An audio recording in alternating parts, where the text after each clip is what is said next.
In just a few short years, a nation-long, stalled compressed decades of delay into a coordinated surge of projects that few observers believed it could execute on its own. What once took generations to build now faces an annual target of 5,000 kilometers of paved roads, surpassing roughly 3,600 kilometers constructed over more than 60 years of independence and fragmented planning. Under Ibrahim Traore, what does it truly mean for a country to seize control of its infrastructure, its security corridors, and its economic tempo without waiting for external financing or foreign contractors? What followed did not simply change transportation, it challenged an entire development model. You are about to hear an account that goes beyond headlines and political slogans, because it examines a measurable shift in how a state organizes its power, resources, and execution capacity. You will understand the scale, speed, and structural implications behind this transformation. This is not casual listening. If you stop here, the story risks sounding like another ambitious infrastructure promise in a region long accustomed to plans that stall before they materialize. You might miss how the numbers alter the narrative, how cost structures shift, and how institutional roles are redefined in practice rather than on paper. You could also overlook why this case is now discussed in broader Burkina Faso news circles and increasingly referenced in conversations similar to an Ibrahim Traore interview. Walking away means surrendering a clear view of how development models are tested in real time. What changed was not only the pace of construction, but the logic behind it. In a country that had built about 3,600 kilometers of paved roads over more than 6 decades, the new strategy publicly set a target of up to 50 kilometers in a single year. That contrast alone forces a reassessment of what is considered feasible in Burkina Faso news coverage and in any serious Ibrahim Traore interview. For years, infrastructure in much of West Africa followed a familiar script.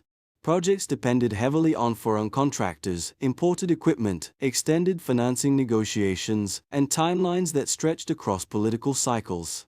Rural regions remained poorly connected, some nearly inaccessible during the rainy season, while logistics costs quietly constrained trade, security deployment, and everyday mobility.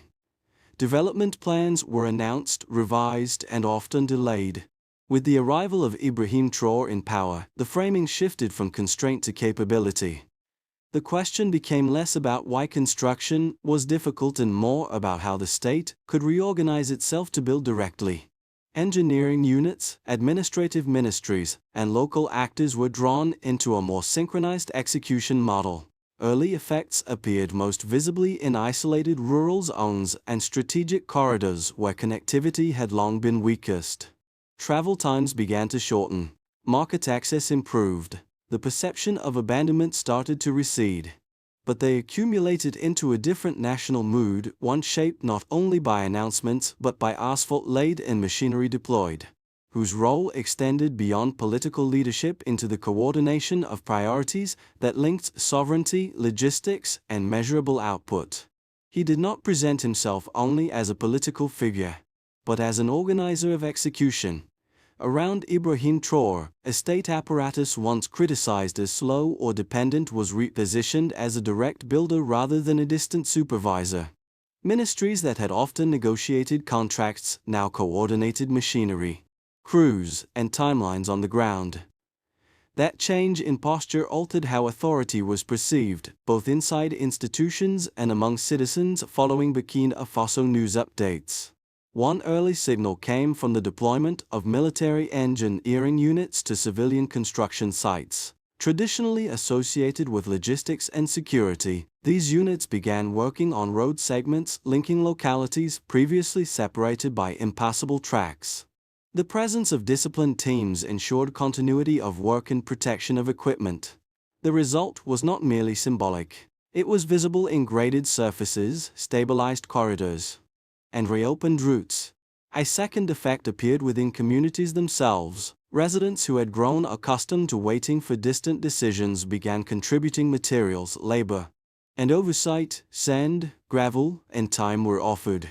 Young workers acquired technical skills alongside engineers and mechanics. The interaction between national decision-making and local participation narrowed a gap that had often undermined credibility. This convergence of political direction, military logistics, and civilian engagement created an impression of shared momentum. It suggested that the initiative was not an isolated project, but a coordinated shift in how capacity was organized. The narrative no longer centered on whether roads could be built. It centered on how far and how fast this new model could extend under Ibrahim Traore. From there, the scale of ambition no longer looked incremental. It began with a break from routine. Contracts that once stretched across years were reconsidered. Dependence on external firms was reduced. And to build in parallel rather than in sequence.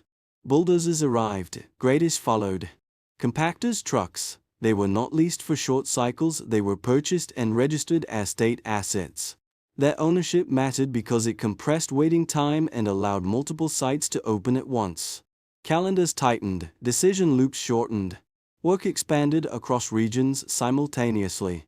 One corridor stabilized while another was cleared. Drainage systems were installed in urban neighborhoods, even as rural arteries were widened. Teams rotated.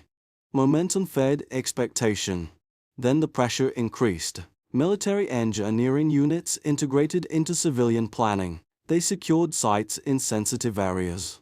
They organized material flows. They operated where insecurity had previously discouraged private investment. Communities responded in kind. Residents delivered sand and gravel.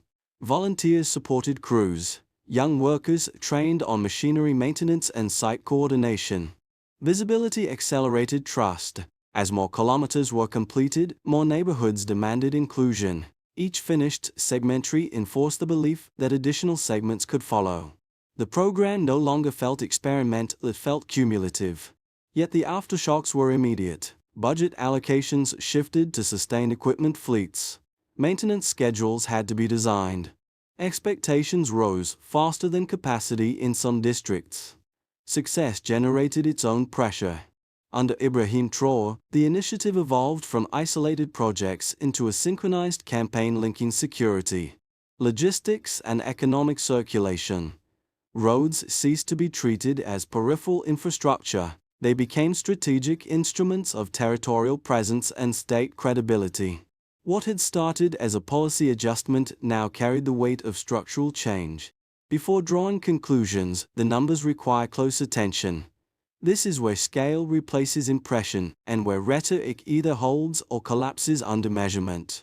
The comparison begins with a baseline and then shifts to acceleration.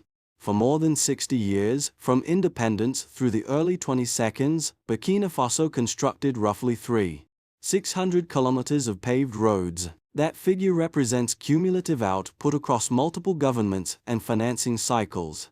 It reflects a pace constrained by funding negotiations, imported expertise, and extended procurement timelines. The new objective, publicly articulated, reaches up to 5.0 kilometers per year. That single-year target exceeds what was built over several political generations. The shift is not incremental, it represents an attempt to change the order of magnitude. The strategy seeks to compress decades into annual cycles. Cost structure offers a second indicator. In many African contexts, paving 1 kilometer of road through international contracting can approach $1 million when expatriate teams, imported materials, and external margins are included. By contrast, the state's entered model emphasizes national machinery, locally sourced materials, and domestic labor. Estimates suggest potential cost reductions between 60 and 80%. To 2-4 times more road could be completed.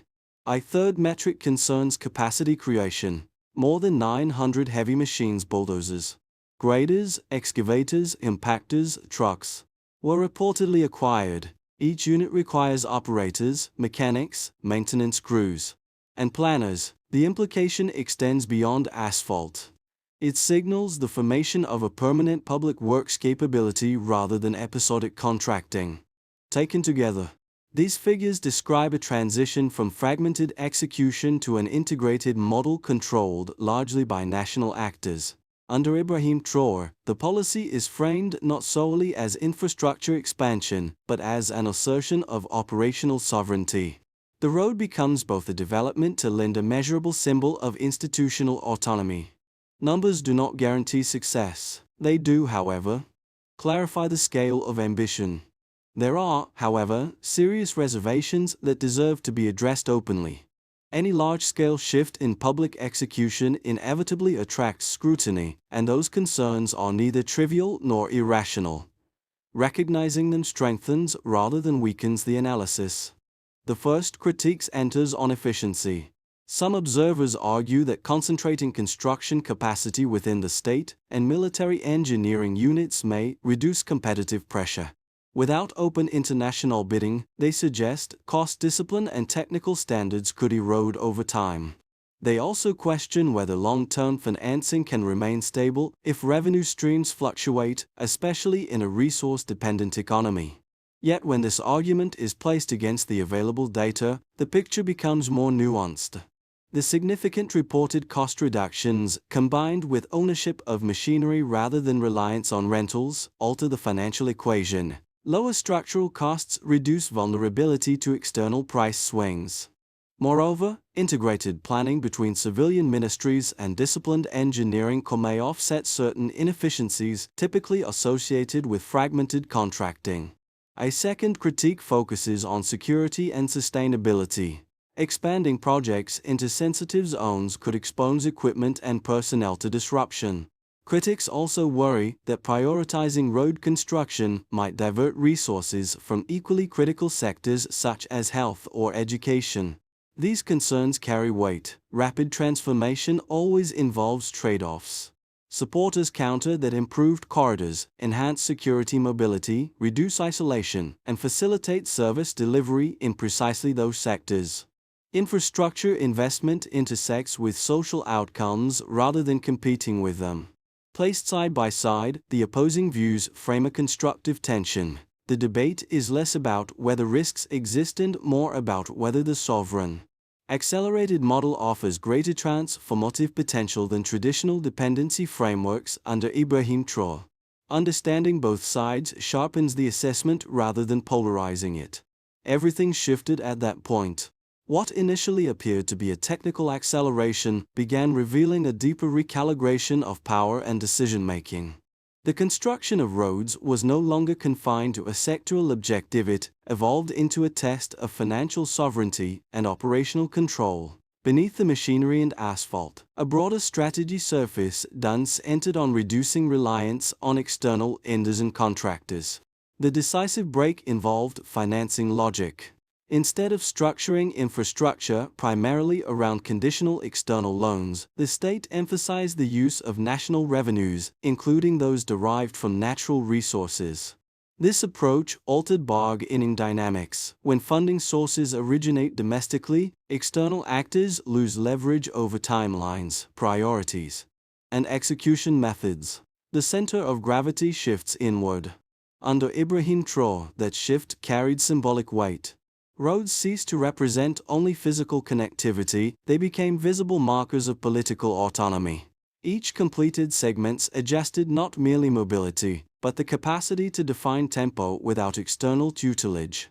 Development was reframed as an internal decision rather than a negotiated concession. This midpoint reoriented the narrative. What seemed like an infrastructure program increasingly resembled a structural experiment in sovereignty. The implications extended beyond asphalt thickness or machine inventories, administrative confidence, and regional signaling. From here onward, the conversation moved beyond construction statistics. A different layer of consequence began to unfold.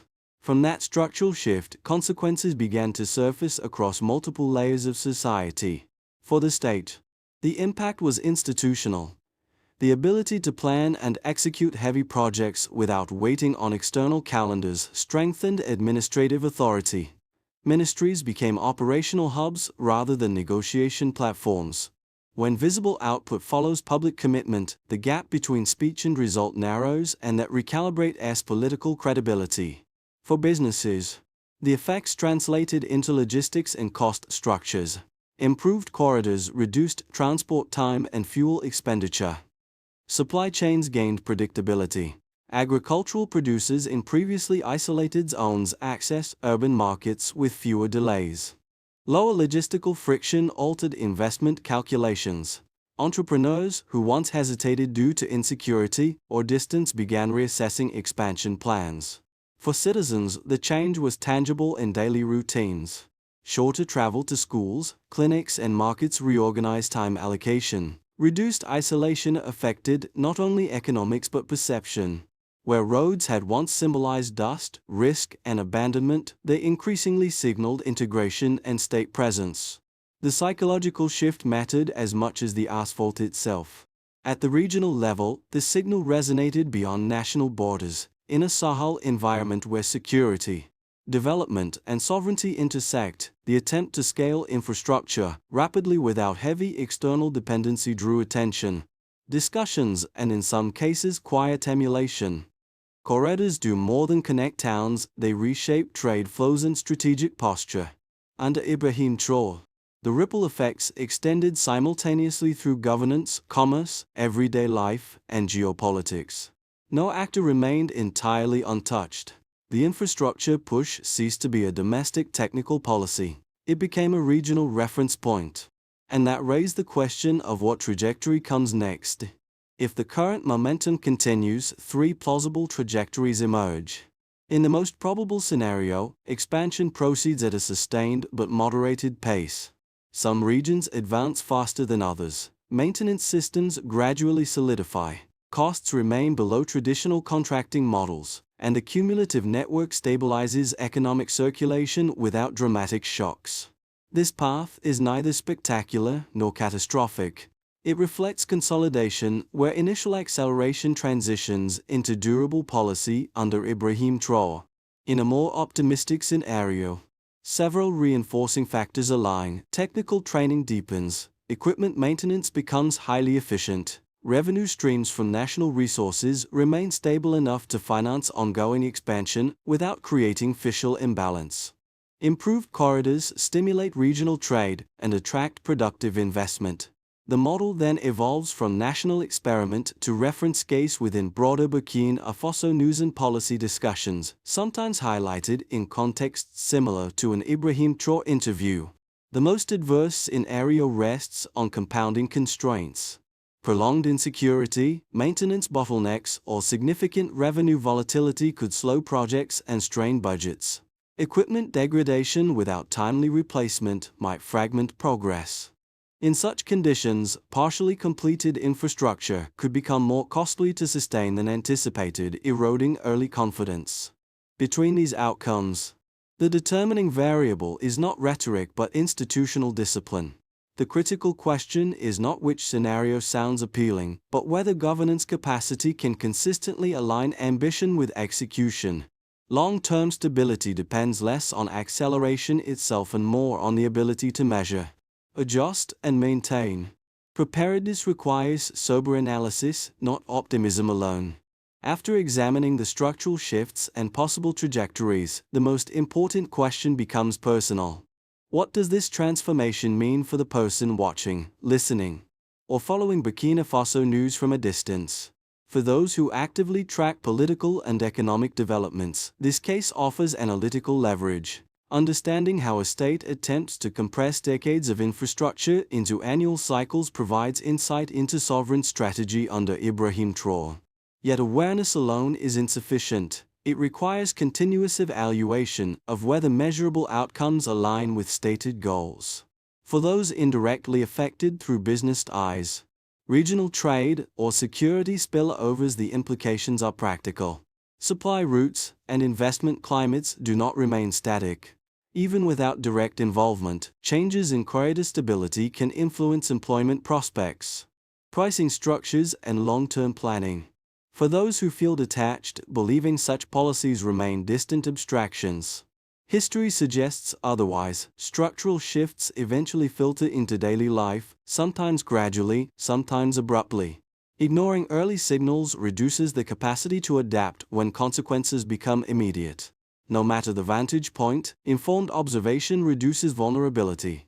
It transforms spectators into participants in understanding. And in a period defined by accelerated change, clarity itself becomes a form of preparedness. Understanding the direction of movement is not optional. It is protective. Solutions cannot remain rhetorical. If this transformation is to endure, it must move from momentum to structure. The difference between a surge and a system lies in organization, measurement, and accountability. At the state level, the priority is institutional anchoring. Maintenance cycles must be planned across multiple fiscal years. Budget allocations should secure equipment servicing and replacement before breakdowns accumulate. Success cannot be measured only in kilometers paved, it must include cost per kilometer and maintenance compliance rates. Under Ibrahim Traore, credibility will increasingly depend on transparent metrics rather than ambition alone. For enterprises and local organizations, adaptation becomes essential. Improved accessibility opens opportunity, but it also demands investment in logistics coordination and workforce training. Firms must align operations with new corridor realities. Performance can be measured through reduced transport times, lower inventory delays, and increased local value creation. For citizens, participation extends beyond initial enthusiasm. Infrastructure must be preserved, monitored, and protected.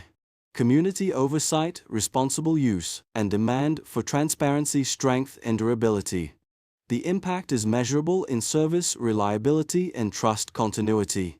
Regionally, selective cooperation amplifies gains. Shared corridor standards and maintenance practices can stabilize cross-border trade.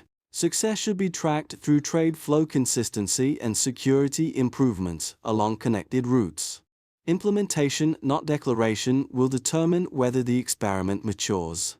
Execution defines legitimacy. At the beginning of this journey, the image was simple engineers, soldiers, and citizens standing on the same construction sites, turning intention into visible change. That convergence marked more of projects. It symbolized a decision to compress time and reclaim agency. From the first acceleration of machinery to the recalibration of financing logic, the path traced a broader transformation.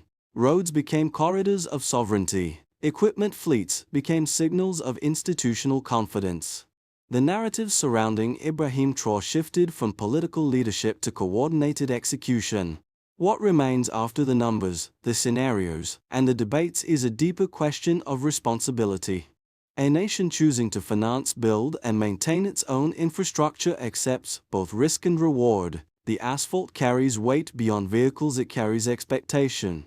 Each kilometer completed is not merely a statistic. It is a statement about who defines pace and priority. In that sense, the story is not only about development strategy. It is about ownership of direction. The choice is no longer abstract. It is concrete. After following this entire arc, one thing becomes clear: each listener will interpret the trajectory differently. Some will focus on institutional boldness. Others will weigh financial risk. Still others will see a broader signal about sovereignty and regional balance. If this story felt significant, it may be because it extends beyond machinery and asphalt. It invites reflection on how societies decide to organize their resources, accept responsibility, and measure progress. Conversations about Burkina Faso news infrastructure or leadership under Ibrahim Traore are ultimately conversations about direction. If you believe this discussion deserves wider understanding, consider sharing it with others who are trying to interpret rapid change with clarity rather than noise. What, in your view, is the most decisive factor that will determine whether this trajectory becomes durable policy or temporary momentum? The discussion remains open.